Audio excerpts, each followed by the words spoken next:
inflated bubble situation right now, ready to burst. And currently, the Federal Reserve has been raising interest rates and taking a lot of heat for it. They're not saying this specifically, but I believe their purpose is to try to slowly pull some of that air out of these markets to bring them back down to the ground to avoid another catastrophe that we had started in '07 and certainly became worldwide by 2008 and 9. So we're entering into a very tenuous position in terms of financial stability, debt profiles, and so on as we move forward.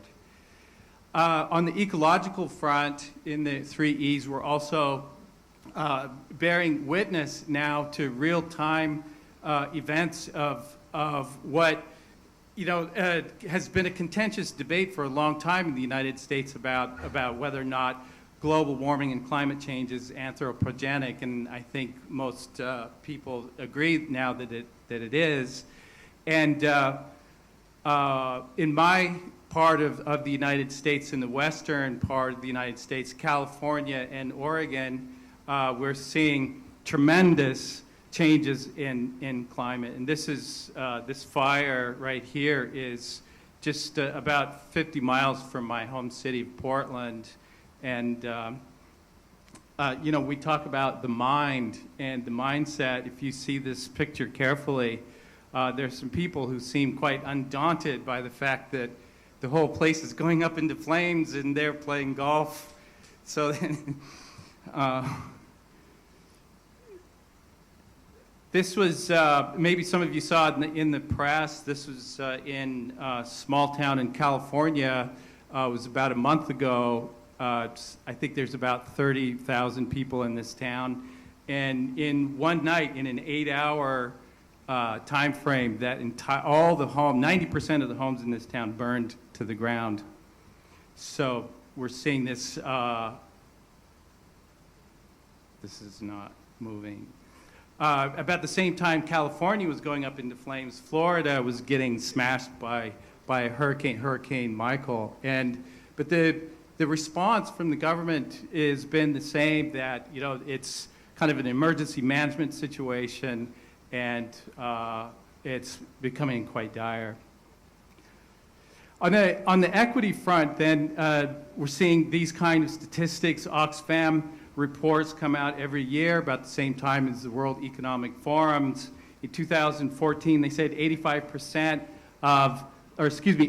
individual people control about the same amount of wealth as half of the world's population. That number went down to 62 by 2015, and by 2016, it was 8 individuals. The Gini index in the United States, the Gini is a measurement of income distribution. The higher the number, the more polarized or unequal the distribution. And as you can see, this number is steadily rising.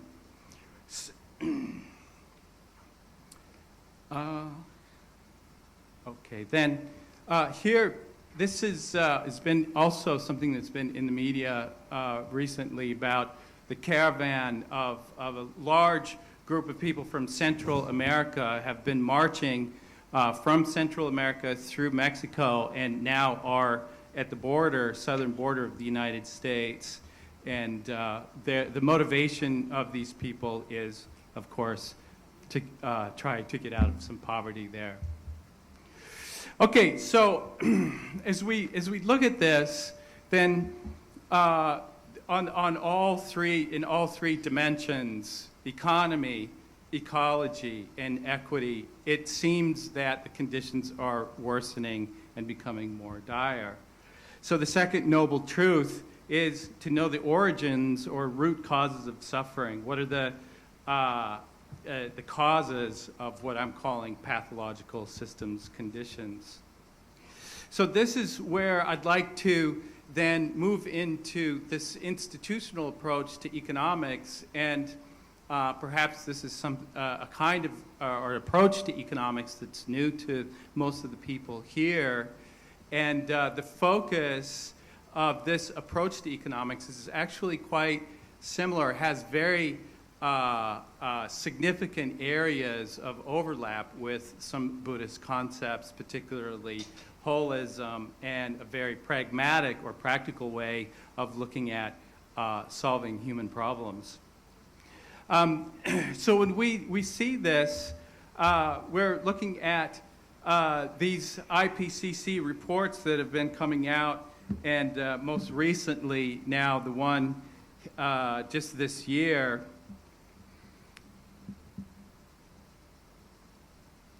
And about the same time that these hurricanes and wildfires were taking place, the Intergovernmental Panel on Climate Change issued a new policy report titled Special Report on Global Warming 1.5 Celsius, Summer for Policymakers.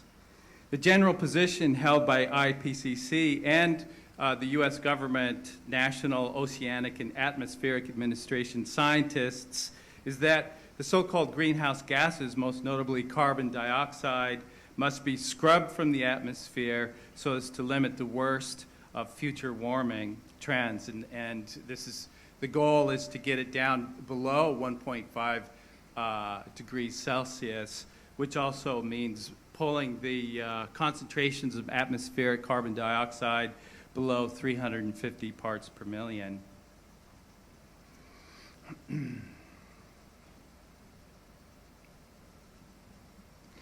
Also, the International or Intergovernmental Panel for Climate Change, their focus in this last report was specifically directed at overhauling energy production and consumption processes as the central part of anthropogenic climate change. And if I could get back to that here. This screen is too, the image is too small, but if you could at least try to get a sense of what it is there. What they have in the left column are the 17 Sustainable Development Goals, and then the columns to the right of that are supply and demand for energy. So they're looking for ways to start developing renewable alternative energy levels, but they're also looking at this in terms of whether or not it actually contributes positively to the Sustainable Development Goals, or they compromise them. And so in the left column, you'll see it's the brown bar, and in the right column is the green bar. And in almost every circumstance, the different models that they use for supply and demand of energy is that the synergies or the positive augmentation of these sustainable development goals outweigh the negative aspects or what they take away. So, say for example, to become more self-sufficient or self-reliable, it's going to require some energy being used in that effort, which we're going to consume that down, but also we can capture more energy as well and start scrubbing carbon dioxide out of the atmosphere. So the conclusion that they draw here is that from a technological standpoint and from a resource standpoint, that reaching that goal of 350 parts per million and bringing these atmospheric temperatures down to 1.5% or degrees Celsius is actually quite feasible. The building block or the stumbling blocks here are more social and institutional. I think we can continue in the discussion period. Okay. Because we need to. Now, one of the questions I would like to ask, especially from my personal point of view for Joe, because based on I'm going through your paper, and I'm very intrigued with the whole idea of what you name called the right livelihood banking, which is very alien idea to me in the sense that but in your paper, you are very convincing in that idea. And then I guess that I want you to share that sort of idea here to our audience. As we are, many here are Buddhists, but a lot of Buddhists, sometimes we forget about the whole idea of what banking all about. When we do the banking, we forget that we are Buddhists because we become greedier. We forget that we are Buddhists on that terms of finance. When the finance comes, even the monk become monkey. You see? So this is very interesting that, how can we balance this monk and monk, to avoid the monk to become a monkey when you see the money. And that's all about the banking. Having said that, I remember one of the phrase in Nepal, as I am being from Nepal. There's one very phrase in Nepal that says, when the money is there, even the Lord Shiva, the third eye will open up. You see? So in that sense, this is a very, very sentimental idea. We can't run our life without money, but money is a poison in other way. So the whole idea of a right livelihood banking, would you say something on that, please? Yes, thank you. Of course.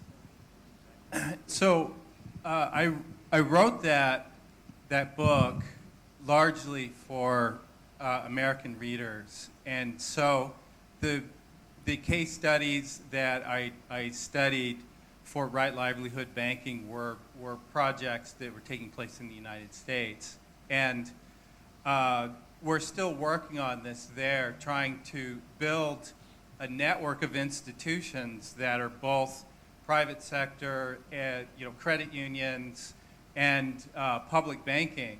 And as it right now, there's only one state in the 50 states that has a public bank, and that's in North Dakota.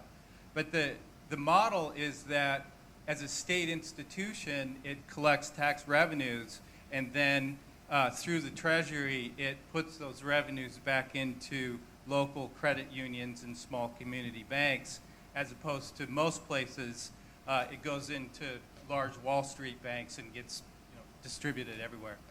So the money stays local, it recycles in the local area, and so on. So the other part of that research was on this network, very small network of banks called permaculture credit unions. And these are banks that were chartered specifically to provide financial services for projects that were consistent with the values of permaculture. And so the concept of right livelihood banking then sort of emerged from that this is values-based banking, this is values-based financial services.